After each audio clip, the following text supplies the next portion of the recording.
The Zohar is a vast mystical tapestry containing powerful truths. We're going to explore a few core ideas and how we can apply them in our human lives where things are steeped in duality, tension, conflict, confusion, and how these philosophies can be weaved into everything from the mundane to the biggest turning points of our life or our emotional landscape and how to proceed in certain situations.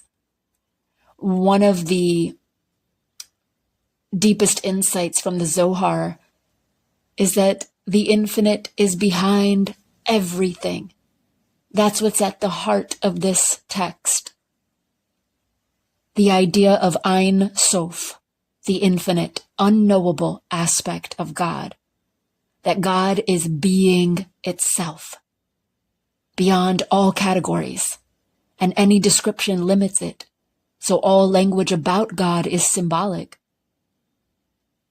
The visible world that we're in is not separate from the divine.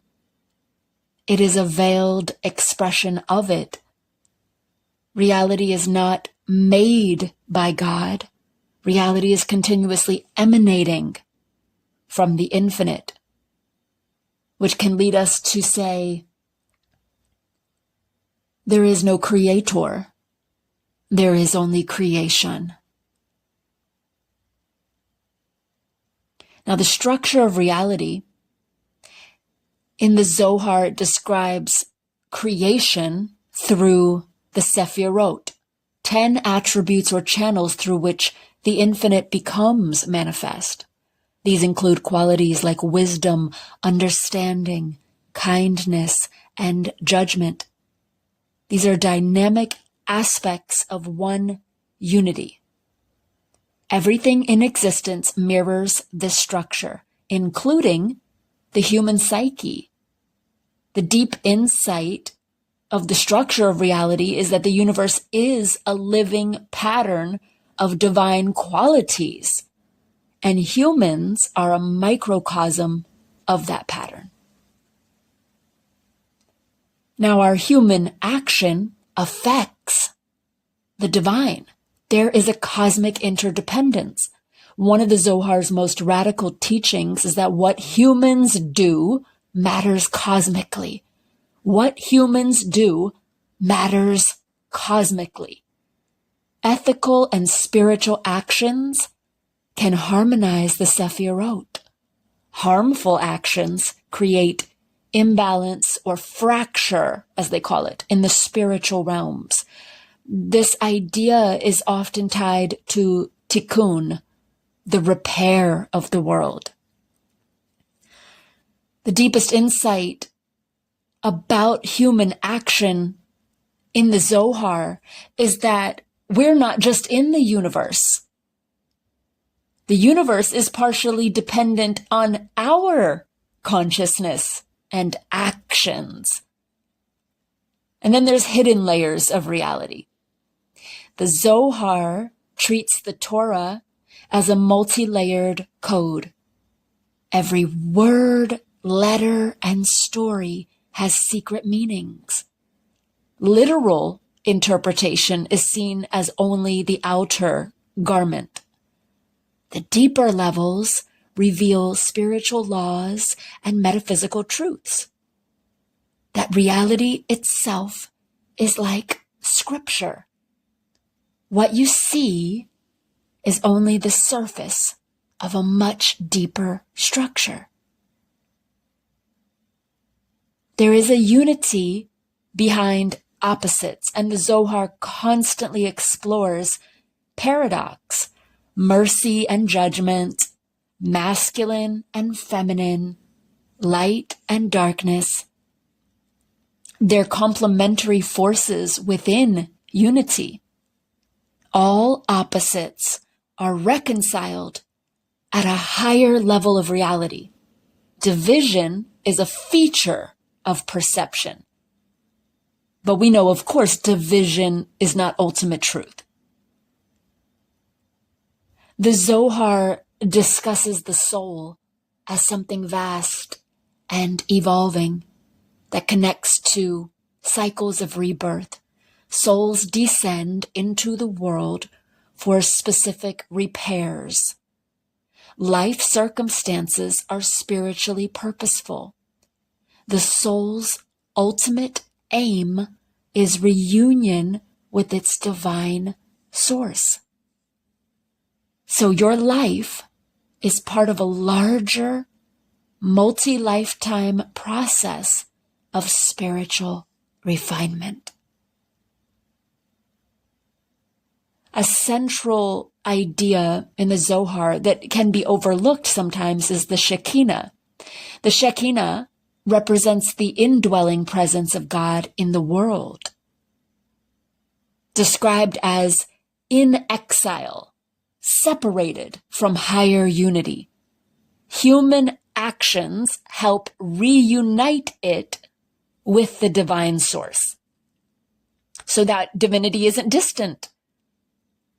Through our actions, divinity becomes present, vulnerable, and in need of restoration through our human awareness.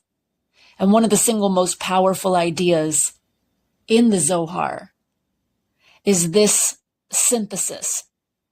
Everything is one, but that oneness is hidden, and human consciousness is the key to revealing and repairing it. A practical question that we all ask at some point along our journey is how? How is everything really one? We're living these human lives. How is everything one, especially when another person outside of what we perceive as ourself inflicts harm upon us? This is experienced to us as an act of evil. It wasn't consciously chosen by the individual. It wasn't personally desired by the person who ended up harmed. It wasn't a reflection of how the victim lives or thinks. When we see those situations and we wonder, really, how is everything one? Then what's said in the Zohar, how can we regard it when we're full of anger and rage towards those who have violated or betrayed us, which everybody goes through? Well, the Zohar, talking about unity, does not say anywhere to ignore harm or excuse abuse or suppress anger. It does talk about how all of those things are a distortion. What oneness actually means in the Zohar and what it doesn't mean, everything is one, is definitely not saying all actions are equally good or harm isn't real or you should feel peaceful about being hurt. It's pointing to something deeper at the level of Ein Sof. All existence emerges from a single source, but that unity becomes fractured, filtered, and distorted as it manifests through the Sephirot. So the world we experience is not pure unity. It's unity expressed through brokenness, tension, and separation. The Zohar fully acknowledges real evil and harm. And it has a concept for it, calling it the distortion or imbalance in the flow of divine energy. It sees harmful actions as real disruptions associated with forces that conceal unity rather than reveal unity. This is why the idea of Tikkun exists, because things are genuinely not as they should be. In other words, the pain you feel is not an illusion. When we experience pain, it's evidence that something is out of alignment. And a lot of times there's misleading oversimplifications. People say things like, the person who hurt you is you. Spiritual slogans that can be harmful, but a more accurate version is, at the deepest level, both you and the other person arise from the same source. Yes. But at the human level, they are a distinct consciousness making their own choices. So there's no erasure of moral responsibility in the Zohar. Someone who harms you is still accountable. And unity at the highest level,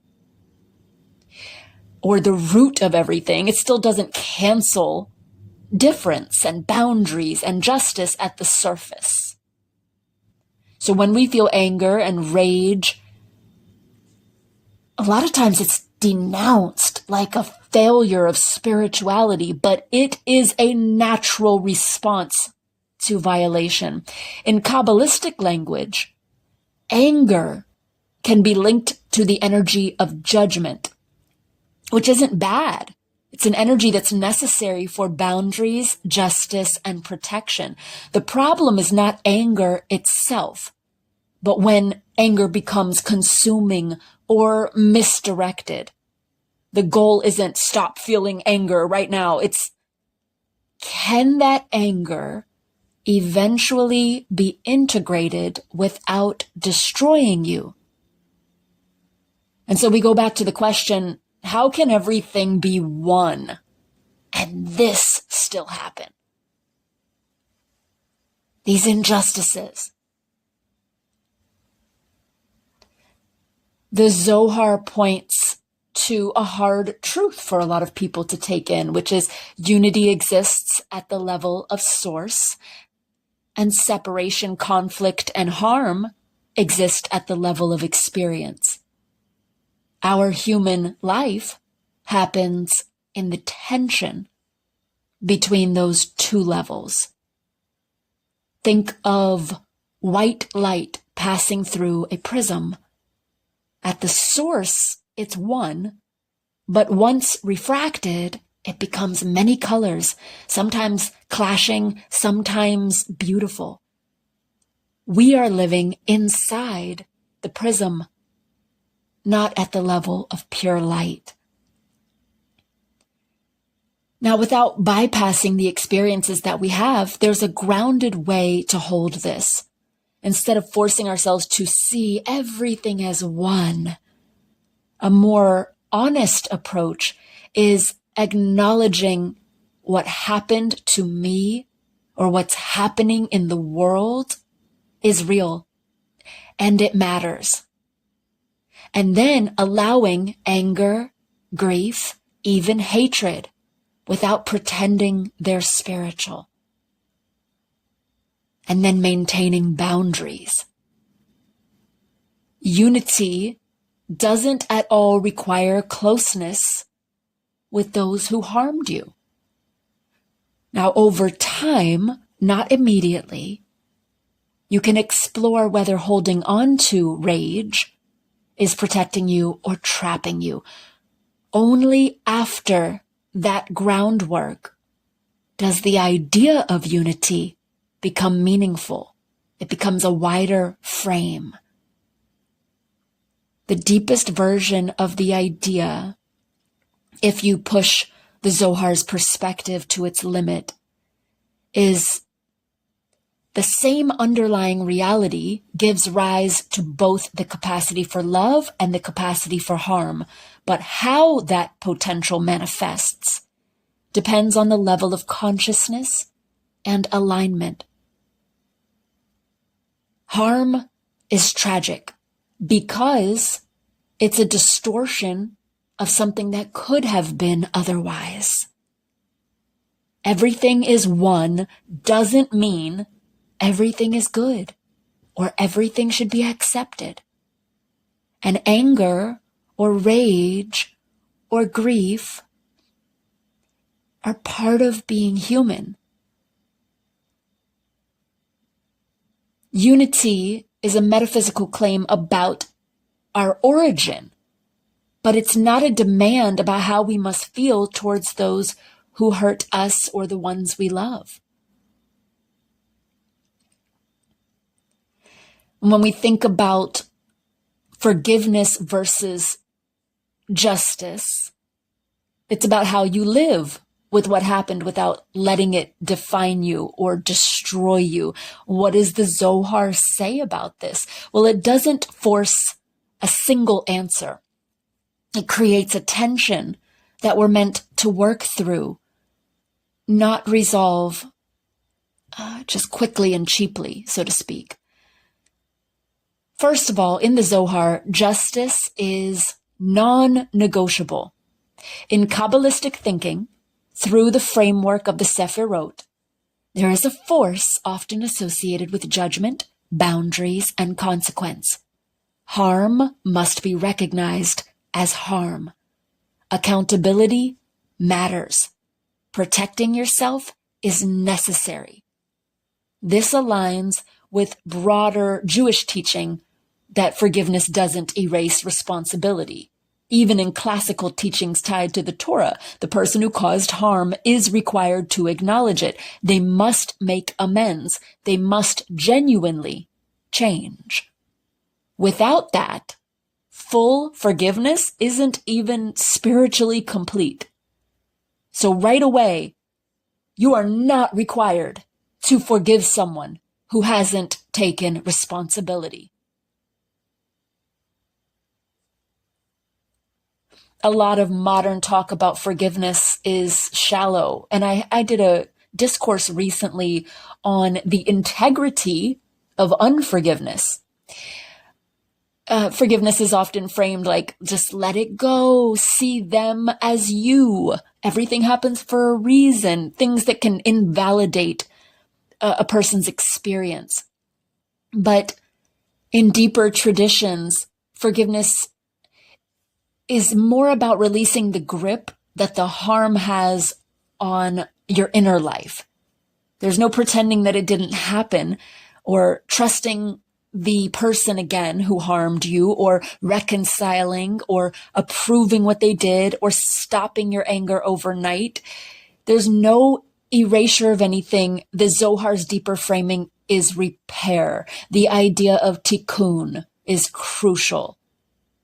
When harm happens, something is broken in the world, in relationships, sometimes in us. The goal is not to pretend it's fine. The goal is, what does repair look like now? What does repair look like now?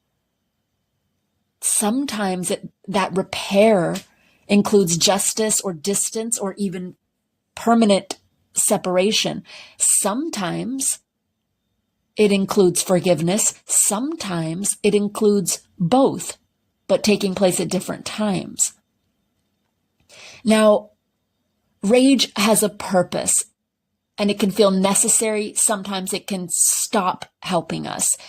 Rage says purposefully, this should not have happened.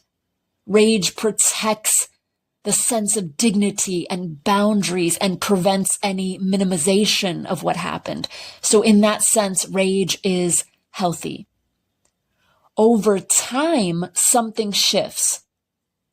The person who harmed you may no longer be actively hurting you, but the anger keeps replaying the injury internally. And at that point, the rage becomes a kind of ongoing injury rather than just a form of protection for oneself.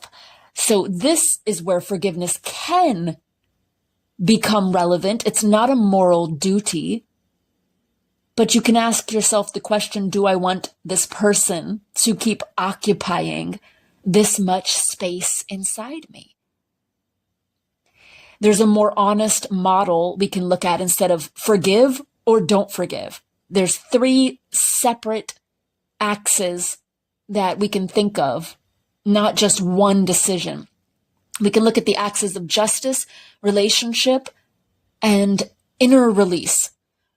When it comes to justice, does the person face consequences? do you set boundaries? Do you protect yourself?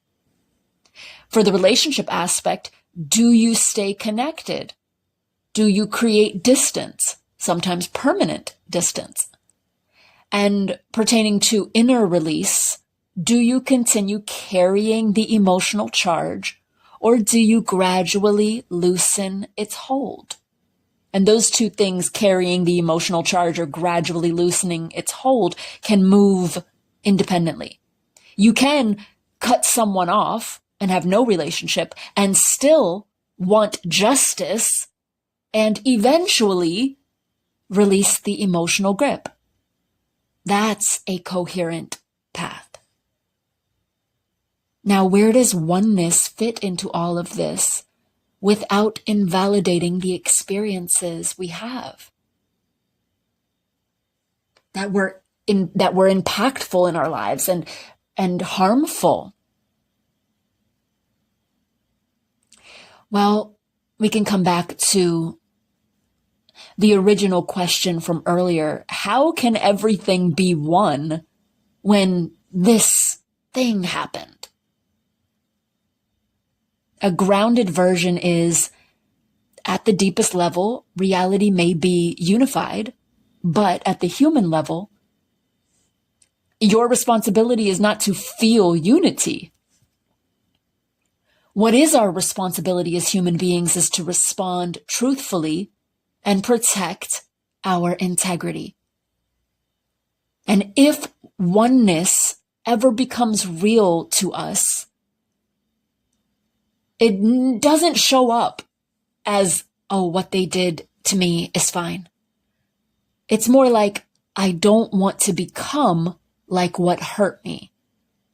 And I won't let what hurt me define the totality of reality or myself. That's a very different kind of unity.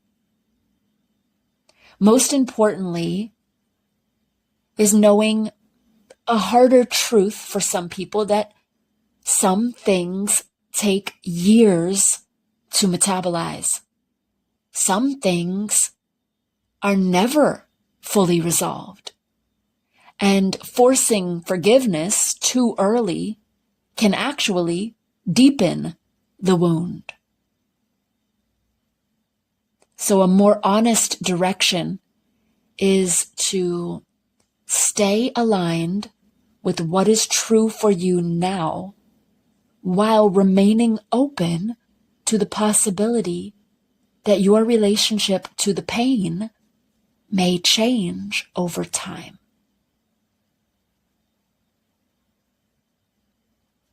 May this material be of service to your path.